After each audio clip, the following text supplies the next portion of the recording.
been writing letters, hoping you would read them. Can you tell me are they coming through? What do I gotta do? Can we go back, coloring the blanks, filling the cracks, back in the living room? Go back, we'll rebuild the frame, put it in the past, back in the living room.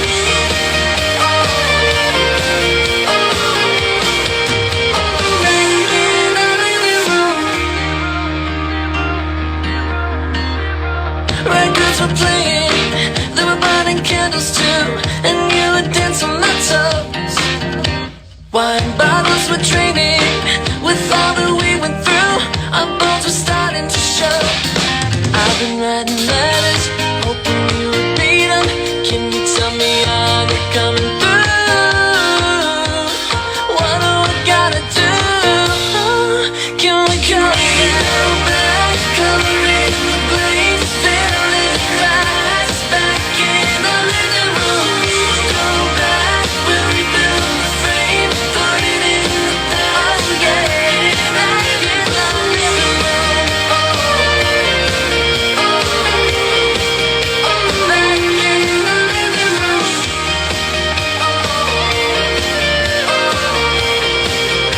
Back in the living room.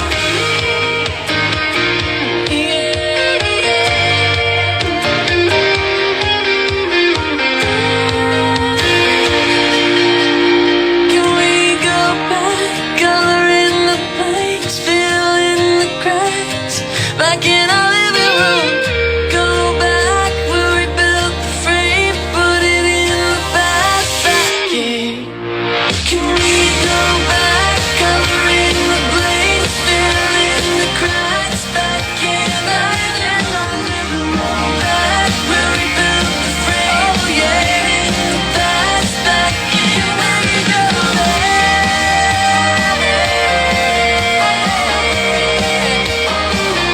Can we go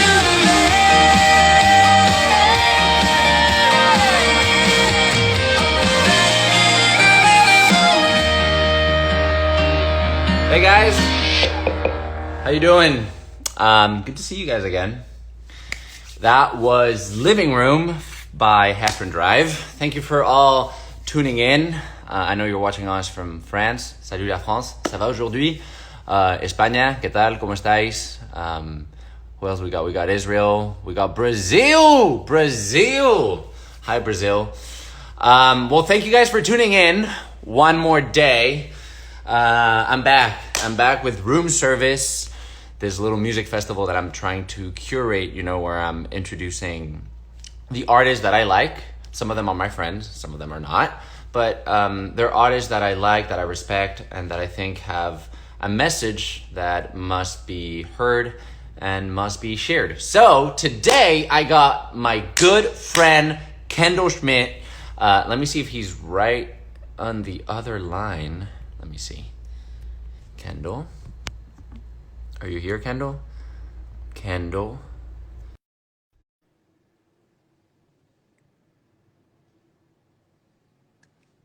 We're waiting for Kendall. He's connecting. Kendall! We made it. I made it. God, look at those arms, Rafa. Oh, you know, I'm working out. It's the quarantine. I'm impressed. You put you were just like, you know, celebrating, and I was like, oh my God, look at that. Come on, gotta do something in quarantine. All those. Yeah, things. you know, you got to work out. I've know? been doing that a lot. You have. Yeah. I feel you. Definitely. I feel you. It's, you know, you cannot not work out in quarantine, you know? I feel like, to be honest with you, the hardest workout I've done in a few weeks, it was Mika training me yesterday. Well, that's what I was going to say. What about Mika? Isn't Mika, like, pushing you? She pushes me. Because she's got good workouts. Like, I've checked her page. Yeah, no, she look. She knows what's up. She has really great workouts. And yesterday I was super tired in the afternoon, and she was in the back room, and I came back there and laid down on our workout mat, and I was like, I'm just tired. I'm so tired today. And she's like, yeah. She's like, do you want to do a 15-minute, just a quick 15-minute workout with me? And I was like, no, not really, you know. And she's like, no, but let's do it. Like, we're gonna do a workout. And I was like, I don't really, Did you not do really it? into it. And so we did it, and it was really difficult. And surprisingly, after like 12, 13 minutes, I was like dripping sweat. Yeah. So Yeah. Hey, at least you got your motor running. yeah, and honestly, then like it was hard to go to sleep because I had all that energy. So, you know, I Yeah. blame her for sleeping in today. Well, I'm glad you woke up to connect. I'll just say that. Yeah, exactly. Yeah. Because I'm actually really excited, dude, to talk to you. I've been doing this kind of like live situation, you know, I call it room service, kind of like from my living room to the people's living room, you know? And how appropriate that you played living room. I really appreciate And I play living room, exactly. Come on, I'm a pro, dude. Come on. You think we're amateurs here? You are. No, you're not an None of amateur. that. None of that. But I don't know, like, well, first of all, I miss you because I haven't I miss seen you too. like, Yeah. a month. But this is good. It's good to connect. It's good to catch up. And yeah, you know, I just wanted to talk to you because, well, first of all, you're an artist that I like admire, respect, and as a person, I love you. You're like just a nice guy to boot. But you're an actor and a musician, and I'm an actor and a musician, you know? And I don't know, the way I approach my acting has always been through music. I guess really the way I approach life is always through music, you know? But let's focus on acting. Like, when I act, I keep saying this, but when I act, I feel like there's always a rhythm, a cadence, harmony, silences. There's always like that constant beat, you know, that drives you through a scene. I used to work with a director from Spain, and he used to direct with his eyes closed. And I'm like, well, what are you doing? It's like, no, because this is like music, Loke. He's like conducting an orchestra. And I feel like even though I'm not practicing music that often or as much as I would like to lately, I'm always practicing music in my acting. I don't know. I wanted to share this thought with you and tell me if this resonates or strike a chord inside of you. No pun intended. So yes, because actually when you mentioned that, the first thing I thought of, and this might actually be a bad habit, so I'm not exactly sure, but often when I'm doing a scene lately, and I don't think it's always been this way, and to be honest, I haven't really focused on acting all that much. I've been pretty like headstrong into music. Right.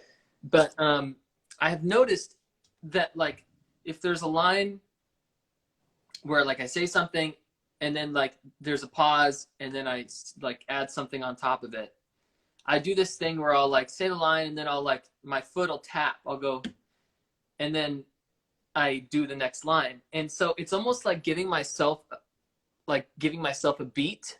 Right. And I noticed it and I noticed it somewhere where I saw another actor doing that, tapping their foot. It was like, you know, it's kind of like they're taking a beat, they're taking a moment, right? It's like boom. It's like the foot triggers the next part, right? And like I said, I don't know that I always did that, especially in Big Time Rush. It was mostly slapstick comedy and stuff like that, so I don't think that was, you know.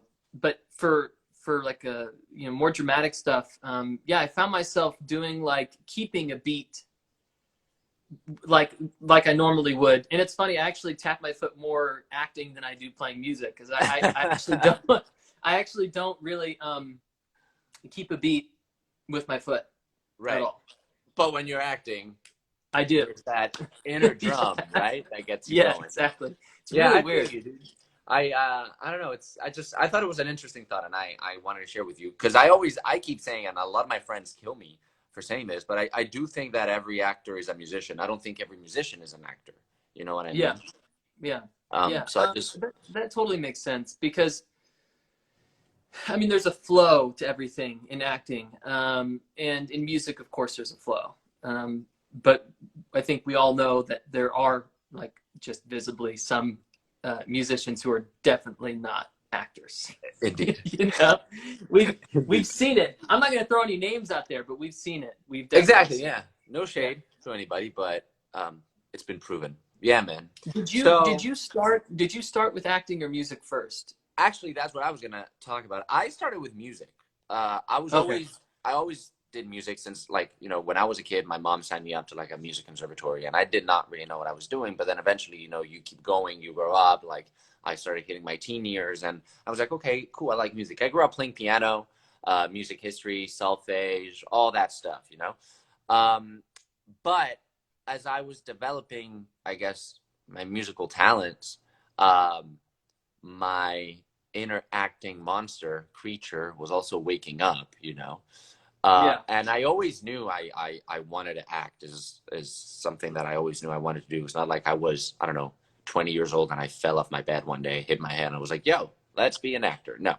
Uh, Yeah.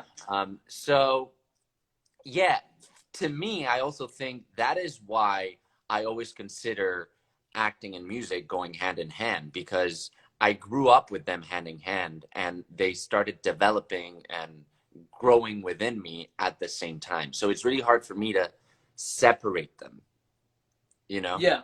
That makes sense. And unfortunately, I guess, acting wise, in the past few years, I've been, I mean, fortunate enough to like be working, you know, and be on Mhm. set, but unfortunate to not have had the chance yet to revisit theater. And music was giving me that adrenaline, was giving me that fuego, you know, like Yeah. being on stage, you know. Yeah. um, so I felt like I was feeding that live monster through music, you know, and then I was feeding my acting passion and desire when I was on stage. I don't know if I'm making any sense, but No, that makes a lot of sense. And you know, for a long time, like I started acting from when I was a kid, and it was sort of became something like, you know, my brothers and I have two older brothers. We uh-huh. started doing like print work and stuff in Kansas, which is where I'm from originally. Right. And then that evolved into going to New York to do more print and commercials and stuff like that in New York. And at the time, I was a toddler. Um, and I remember we had our first commercials together as brothers in New York. It was like a Chex commercial or something like that, you know. And then it was like, you know, move out to LA. So my whole life, for better or worse, has been less, like I had less development than some people do, where they grow up and they do lots of studying and lots of research and lots of theater at home, you know, where they come from, and Right. like kind of have this progression, right? And Right. learning and the skill and the craft. I've just, I guess in my mind, I've always been doing professional acting in one way or another, where it was more like Put in there. on the line. Like I'm doing, like I'm in Los Angeles, you know, when I was 6 years old, 8 years old, like trying to book television shows that I would still be trying to book now as an older, you know. Right. And so like there's a part of me that, because I've been doing it for so long, I'm like, oh, it's natural to me. But at the same time, I've had way less practice, I think, than a lot of people who like started with the progression of I went to my acting teacher here where I came from, and like kind Right. of worked my way up and studied and studied and studied and studied. I went from not doing it to that's the only thing I did, and skipped over all of the sort of learning part. And so a lot of it has been learning as I go. And then music came in. I had always sang, but I never envisioned being a singer. Like I sang to the radio and I sang like that. And then Mika was asking me this the other day. She goes, when you first learned how to play guitar, did you learn for a reason? Like, what was the reason? And I was like, there was a Taking Back Sunday song that I really wanted to learn. Like, that was it. New American Classic. Right. And so I hadn't played at all. And my brother had a guitar, and he was telling me about guitar tabs and stuff. And so I looked at guitar tabs, and I was like, oh, this is pretty self-explanatory, right? They're numbers, okay? And then I think I had the natural connection to the song, where I knew the rhythm of the plucking of the guitar, and like like I had that, even though I didn't know that I had that. And so when I started learning how to play it, I picked it up surprisingly quick, to the point where my parents were like, "What? You have Like, that. yeah, how do you know how to play guitar?" How old were you? 15. Okay. And so I started playing then. But again, it wasn't very long after starting to play music that I booked Big Time Rush, which took me headlong into not only acting but music. So again, when people, I feel like there's a lot of people who have this progression of learning. And they go to music school, and then they learn theory, and they learn all this stuff.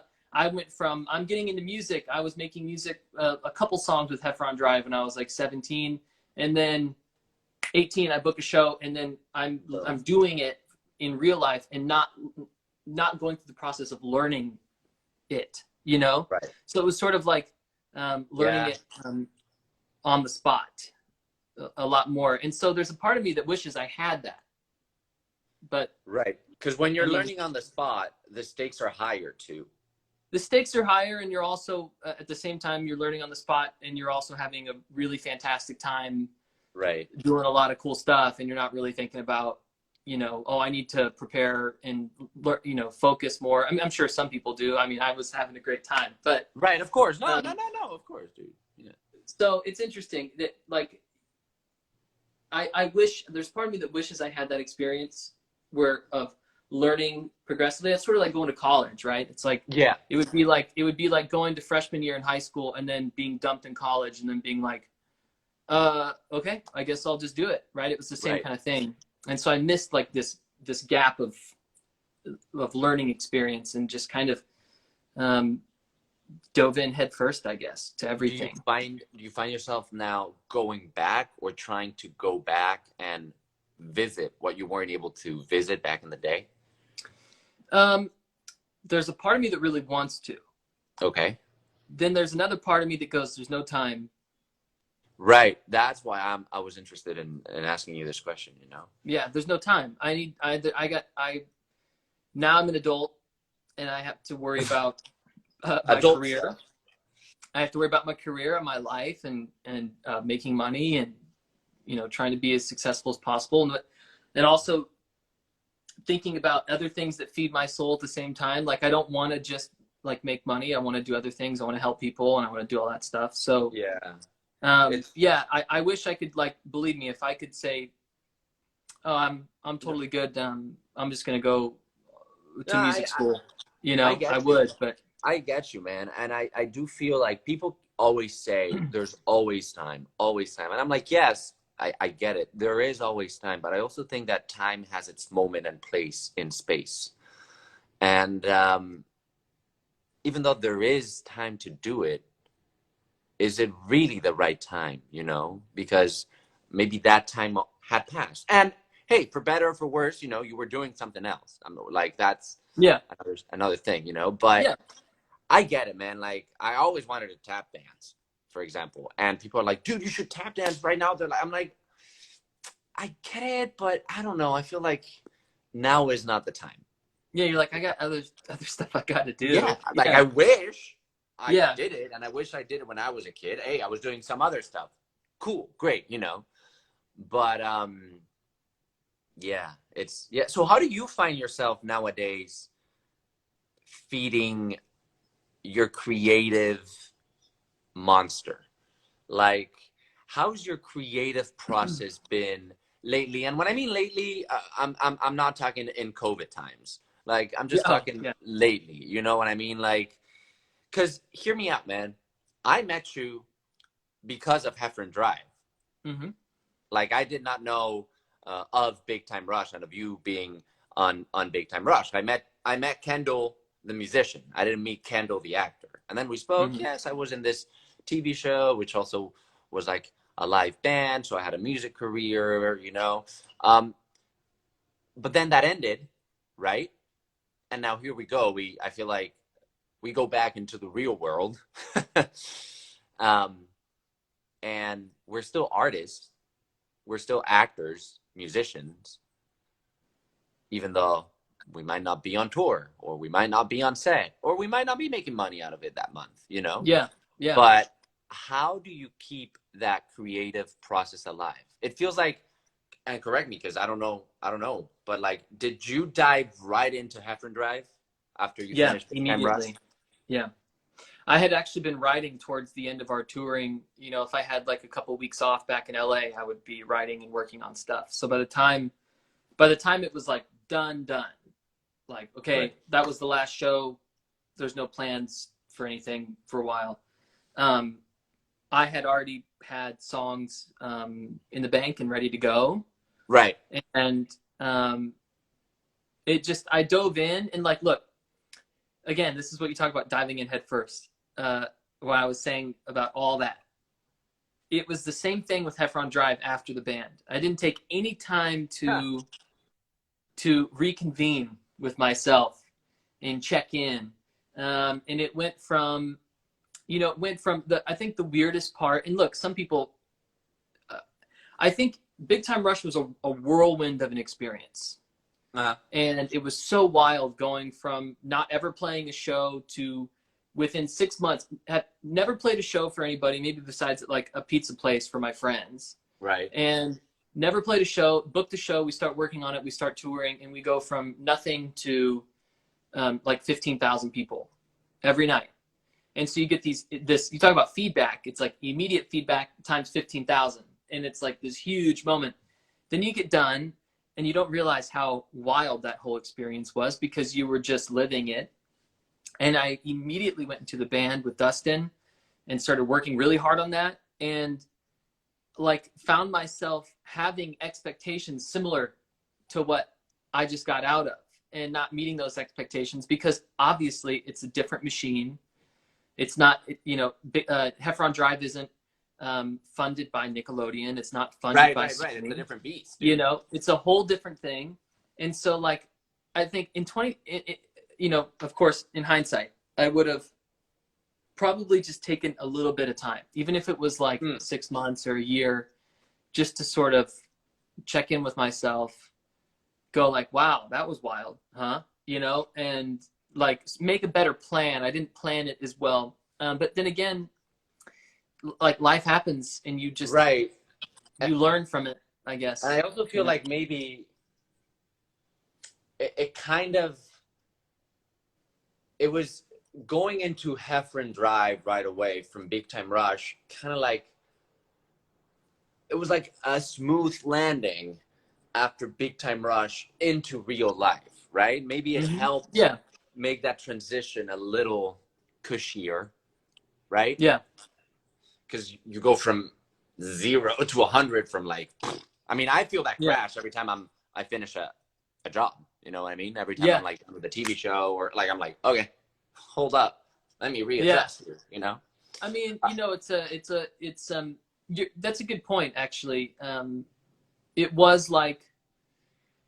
was a softer landing because I went into like immense creativity and like really going hard and making new songs and diving into production and diving into recording and editing my own vocals and writing, and it was great. And look, Heffron Drive, we did a lot of really cool stuff, and we played maybe we played more countries, I think, than we played as Big Time Rush. Now, of course, Big Time Rush shows were bigger, right? But because I didn't have to work on a television show and I had the whole year to make a schedule, I was able to go to Switzerland and Russia and Italy, played so many shows in Italy, played like 25 shows in Italy, and South America, Mexico. I went to all these places that I had never, we went to South America with Big Time Rush, but never played in Russia.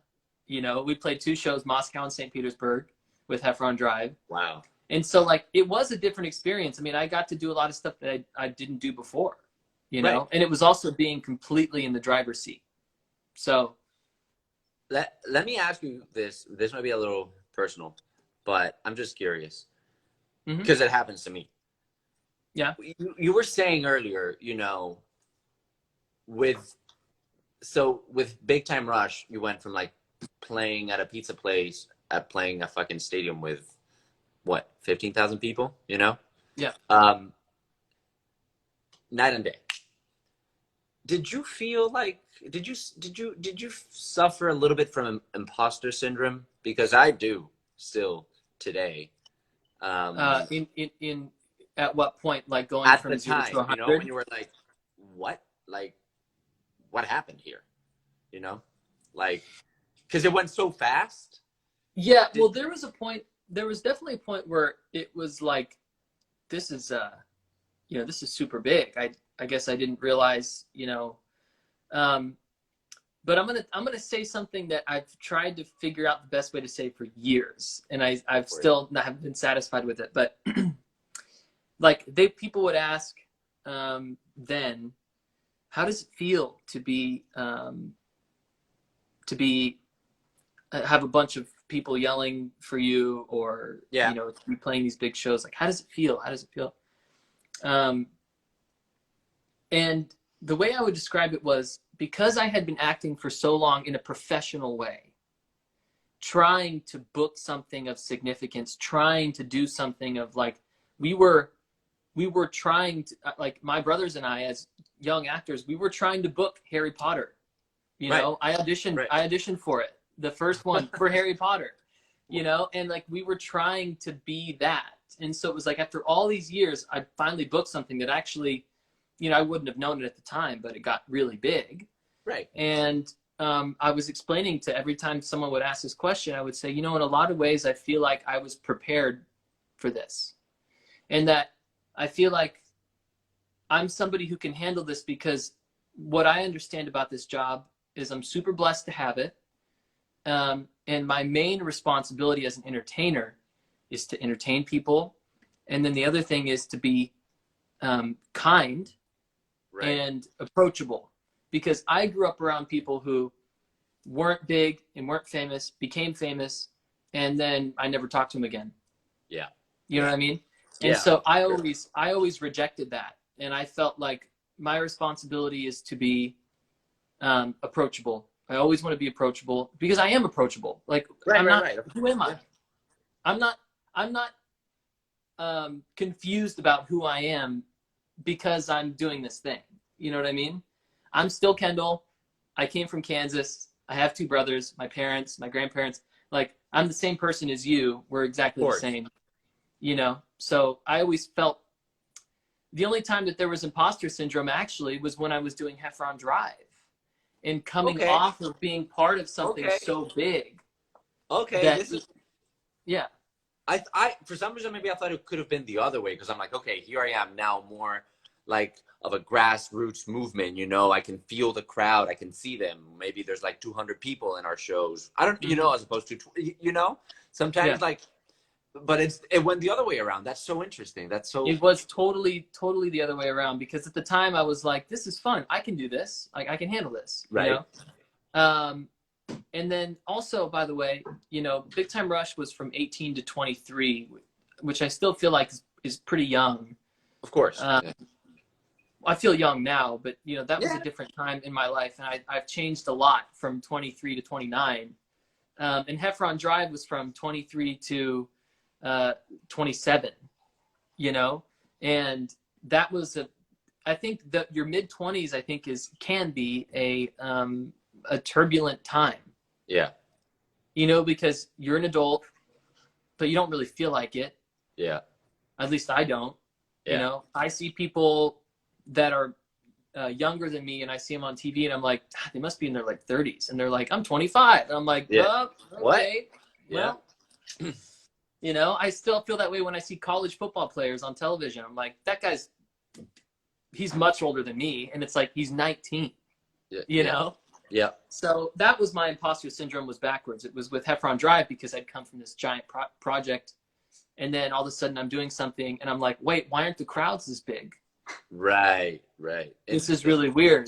I was just doing that, and then they're not as big, and you would think that, look, it's 100% checking your ego, because hearing myself say that, it sounds ridiculous, because no, but it is. Lucky enough to play music for a living. Say what? I said you should be lucky enough already to play music for a living, but I mean, I can't lie and say that it wasn't it wasn't shocking. Yeah. For sure. And also, man, like success, like coming back to what you were saying with Big Time Rush, like success, you worked for it, you know? You were auditioning for it. You worked for it. I think sometimes people think that, oh yeah, he's successful. No, hello, I am successful, but I've been working my ass off, you know? Mm-hmm. Um, and that's I feel like sometimes people don't realize that, even ourselves, we don't realize that. Like I gotta go and check myself and be like, all right, dude, you know, you're 30, but look, you've done this, you've done that, you're cool. You know what I mean? Like, and you worked for it and you deserve it, you know, and you're right where you need to be. That is something that is taking me a while to not get, I understand it, but to assimilate, you know, like I am exactly where I need to be as a creator, as an artist, as a musician, as an actor. I'm exactly where I need to be in my life. You know, it's I don't know, it's hard, but it's all ego, dude. It's all ego, like you said. It's all ego. I've really had to do a lot of work with that. And, you know, there's, I think for a lot of people, I've always thought going going to a therapist and stuff, I thought that was like super weak or weird. And then now, like, I'm constantly preaching it to people and I'm like, no, it doesn't, because you need to be able to bounce your ideas off of someone you feel like you can trust and say, is it ridiculous that I feel this way? You know, like basically they're your ego police, you know, and you go and you kind of lay it all out there and they go, you know, Kendall, that's very normal considering the life that you've lived, you know, like what you've done. That would be, in fact, I'm surprised you're not saying more, you know? And it's like, it's really important to do that self-work and to really just say, like, you know what, I'm gonna check my ego. It is what it is. And just kind of move on, you know? Oh, I get it. So, okay, so we did Big Time Rush. Then we went into Heffron Drive, which was a very different creative process for you too. Because I'm guessing, you know, Big Time Rush, you had a whole machine behind it, right? Did you write songs with Big Time Rush? The first record, none. Second and third, we started writing, and we wrote quite a bit of the second and third album. But then Heffron Drive, it was you and Dustin. All of it, yeah. If it wasn't me and Dustin, it was me and a couple other producers. Like when I first got done with the band, I worked with a lot of producers, like Parallel. Parallel was our first single. I wrote that with Toby Gadd, who I had worked with when I was doing Big Time Rush. Okay. Which, by the way, was a huge learning curve because, again, Big Time Rush was funded by major label. And when I was working with these other producers myself, I didn't realize how expensive it would be. Right. You know, like, you know, a song producer fee in like $10,000 for a song. Yep. You know, that you wrote, and you're like, wait, I wrote this. I don't know. But Living Room, for example, Living Room was written in my living room, 300 feet from where I'm sitting now. Love that.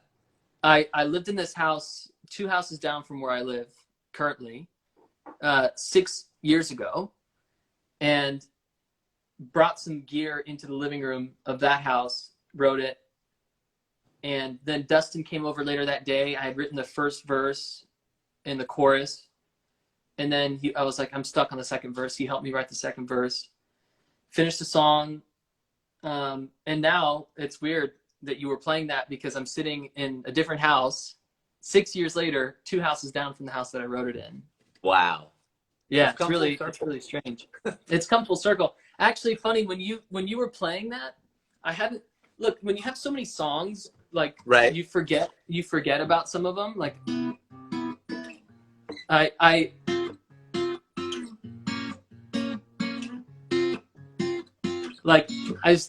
picked up my guitar and I was like, oh, I remember how to play that. Like, I totally forgot. I lowered it a little bit. Could I play that song? Of course, dude. Please, I'd love to. Yes. This is so cool. So.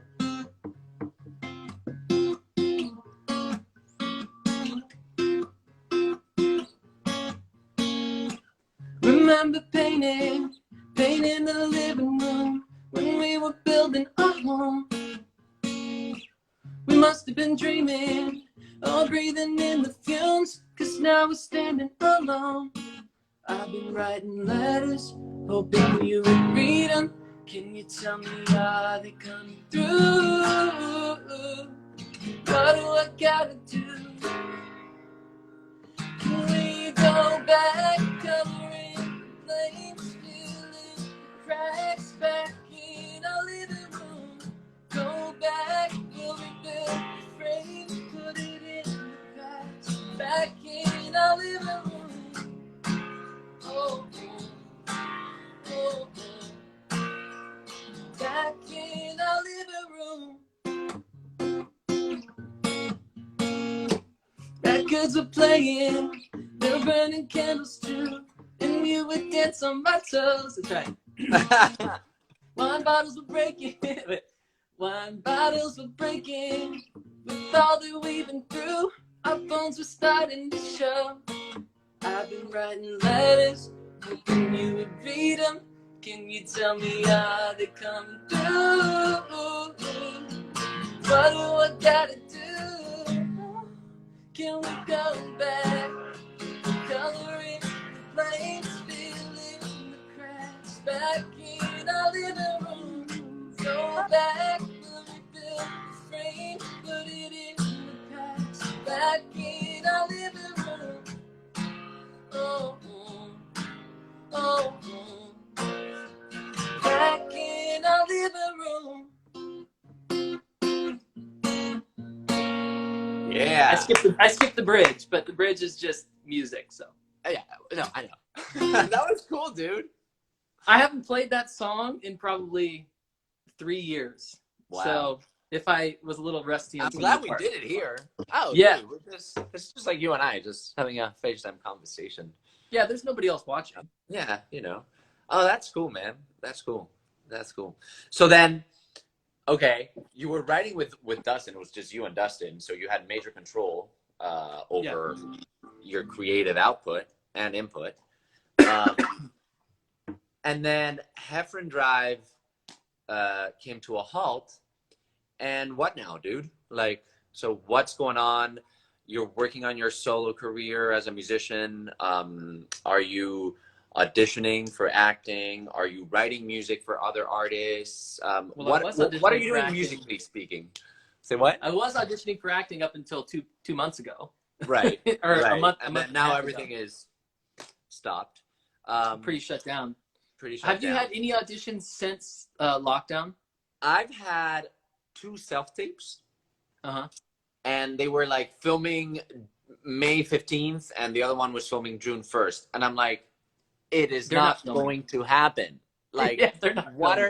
And they're like self-tapes that are like ASAP due tomorrow at 9 a.m. And I'm like, really? Like, really? Like, what do you like? No, they're not going to be doing that anytime soon. No. So, okay, but you're still like, you're still focused on acting, on auditioning, but what are you doing musically?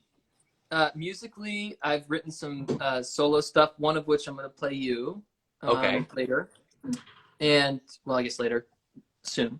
And I've worked on writing with other people. To answer your question that you asked earlier about what feeds the creative beast, I've really been loving collaboration. Uh-huh. And I used to, besides Dustin and I collaborating, because we'd finish songs together, but besides that, we wouldn't really work with anybody else after a while, especially since I had experiences where it cost me so much money to work with bigger producers and stuff. And I was like, you know what? I need to learn how to do this myself. So we just figured out ways to finish the songs. And the only thing we had to pay for was getting it mixed and mastered because we just didn't want to mess with that stuff. Right. But now I'm much more like, you know what? I want to collaborate with people.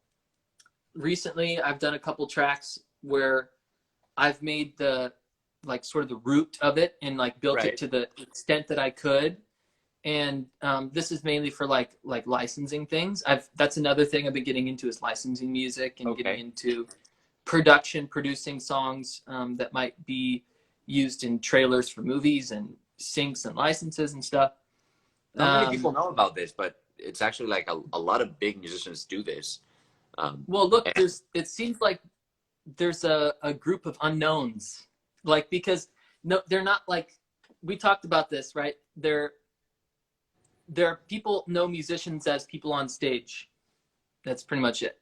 right. And there's so many people who are actually like supplying the music for the things that we see every day, Yeah. you know?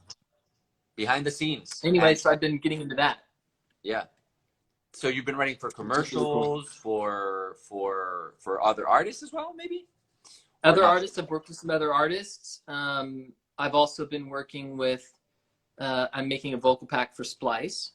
Right. Which, for those who don't know what Splice is, it's a website that you pay for credits and you use the credits to download samples to make songs with the elements of it. Right. So like, I actually figured out the perfect way to, I'm like, with making this vocal pack, I supply the ingredients to a bunch of home chefs so that they can make their meals. That's a good way Right. to put it. Right. I'm creating all these ingredients and I say, okay, here's the ingredients, and they can download them and everything. And it's really exciting because I use Splice religiously. So it's cool to be part of something that I love so much. What do you enjoy more? Writing by yourself, writing with Dustin, or writing by yourself but for other artists, or for licensing music? You know what's interesting is I thought licensing music would be super easy because I'm used to writing like stories, and licensing music is a little more vague. It's less specific because you're trying to let it fit with a bunch of different things. Right. And I was like, oh, well, that's easy. You know, I'll just write lines that are like super simple and easy to understand. And it actually was really hard. And to be perfectly honest with you, I haven't felt overly creative when it comes to writing lyrics lately. It's been more difficult for me than it has been in past years. And I just, I don't know if it's a wave or whatever. I'm sure it is. Like, I don't want to say writer's block, because also writer's block, like, look, I haven't spent as much time. That's really what it is. But, I mean, there's been some golden moments. I've written some stuff that I'm like, this is perfect. It's not like none of it's released, but like, I'm like, this is great. This is awesome. And then I've tried to sit down and write a song from scratch, and I'm like, I'm the worst. Right. You know, what am I doing? You know? I feel you, dude. I feel you. Well, I can't wait to like see more of your stuff as a solo artist. You know, like I feel like you go from like a band, like Big Time Rush, to like a band, but more of like a duo situation, right? With Efron Drive, and now to like just Kendall Schmidt. Or are you gonna launch it as Kendall Schmidt, or as, do you have an alter ego? Rafa, that's the perfect question, man. I haven't decided. I feel like if I'm gonna be me, I should be me, but also there's a part of me that, as an artist, I want to be like super cool and like make up some name. But it might just end up being better just if like, why am I gonna try to be me and not be me? You know? So well, you've already been Big Time Rush. You've already done Efron Drive. Might as well be Kendall for once. Yeah, I don't need to do another like project, quote unquote. Yes. Like, I should just probably be myself. But could I play you? Please, I would love to. And by the way, it's kind of ironic. I feel like this song sort of circles everything that we've talked about today. Look at like that. In It's terms like of, almost like we planned it.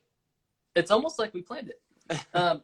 In terms of being an actor, not feeling good enough, the irony of the business, the satire, making fun of the business. This song is that, pretty much. Okay. I can't wait.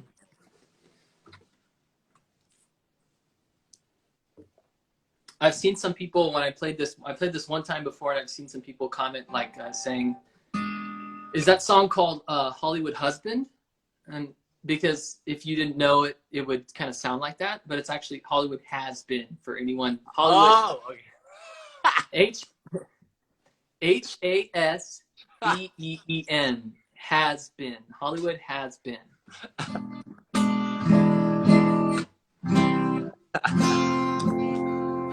I have an audience of 2. I have you and Mika's over here watching. Yay, Mika! Hi, Mika. She says, "Hi, Rafa." Miss you too. Okay, here we go. This is Hollywood Has Been. All right, hit it.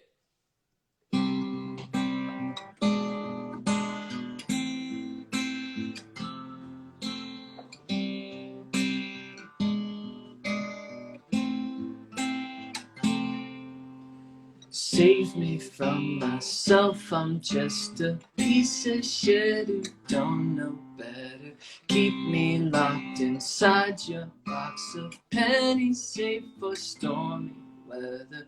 Without your protection, I would likely die along the 4:05 o'clock. Got an audition, playing some guy on a mission. I'm a Hollywood has-been, yeah. I'm a Hollywood has-been, yeah. Send me out for groceries, I'll come back with a 6-pack and scratchers. Won't get a deposit, cause I sublet to a mumble rapper. I'm a Hollywood has-been, yeah. I'm a Hollywood has-been, yeah. I'm a Hollywood has-been, yeah. I'm a Hollywood has-been, yeah. Smoking cigarettes without regret until you catch me and remind me in a timely, tragic death will surely find me. I'm a Hollywood has-been, yeah. I'm a Hollywood has-been, yeah. I'm a Hollywood has-been, yeah.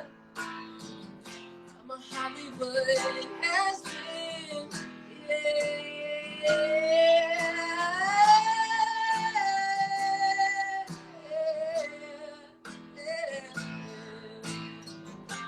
I'm a Hollywood has-been.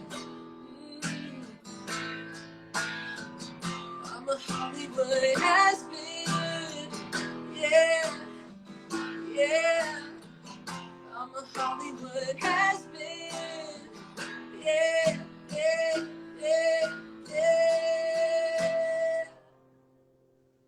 Save me from myself, I'm just a piece of shit who don't know better. Hell yeah, I like that one. Did you like it? I like that one.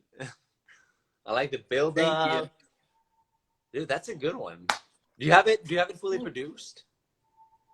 I have it fully produced for me in my home studio, but I would like to have it produced.